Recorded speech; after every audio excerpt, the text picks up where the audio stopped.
Trust is a very big thing for dementia residents in dementia units, as it has often been eroded, them not having been told anything about why they've come into the dementia unit and not knowing any of the how, why or what of what is going on.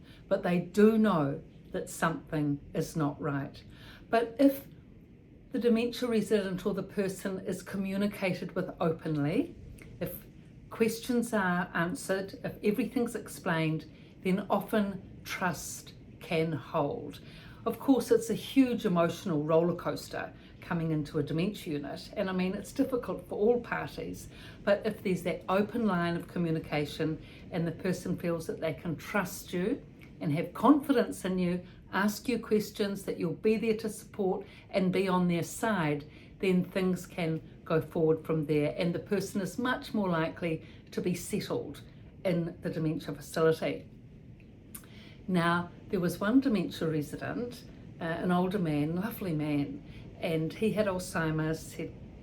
His wife was younger, and they had a really good trusting relationship. It was a huge emotional roller coaster for them when they both came in. He got very depressed, she became really anxious, but they both worked through it. And she actually said to me on this one occasion, as she was walking by to his room, she said, "I'll do anything for him, whatever it takes to support." She was remarkable, and she was so supportive in so many ways. And one of the big ways that she was supportive, that was really helpful in establishing and maintaining and building the trust, was that she said to him, "You can phone me, dear, any time of day that you wish." Now that's a big open line that most dementia residents don't have the opportunity of. It's fantastic, because when he was stressed or wanted to ask her anything, he knew that he could communicate. She also told the staff this, and so he was given pretty much open access to the phone, quite unusual in a dementia unit. Anyway, he'd ring her and go through various things. And one day I said to him, "Oh, how's it going, and how are the phone calls going?" And he said, "I ring her because I have to make sure that I'm doing things right and that I'm not going off track." So that was the trust. That was the trust that he put in her,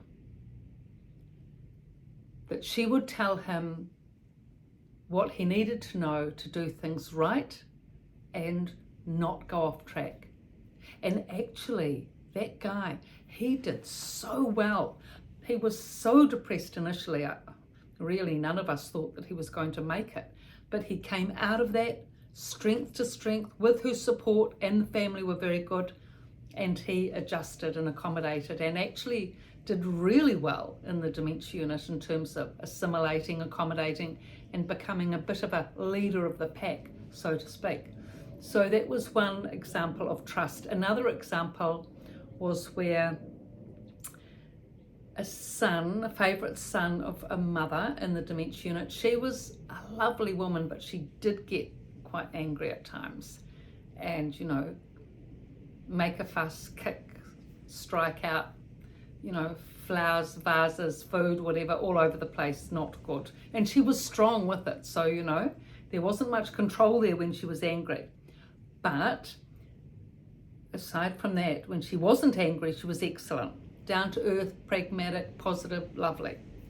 So her emotions got the better of her. Now, she did have a very trusting relationship with her son. And so what the staff used to do was that when she used to get escalated before the anger stage, when they could see the angst rising, they would put through a phone call to him, which he said, "Anytime, phone when you need to." And because they had that trusting relationship, even when she was escalated, he'd say, "Look, Mum, you have to try harder. You really do need to rein yourself in."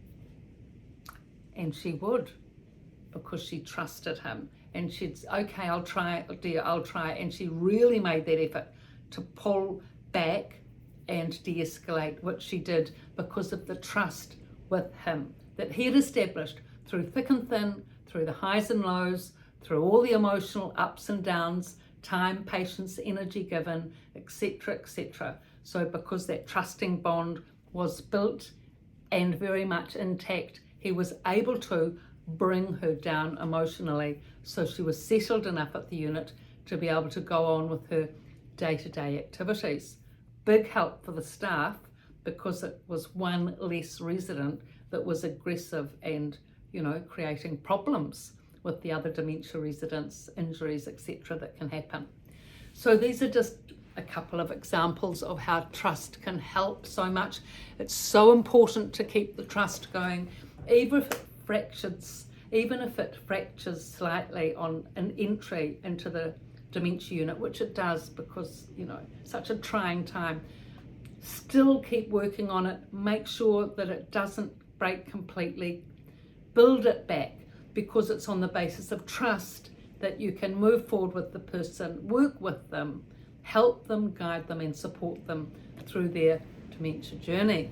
So I've written about these topics and more, 2 books, Residents Voice, Residents Rise, both in the description below. Companion books, good read, an essential read, especially if you're having difficulties with someone in a dementia unit. So much to learn to be able to manage it. So thank you so much for your support and your likes, and please subscribe. Thanks.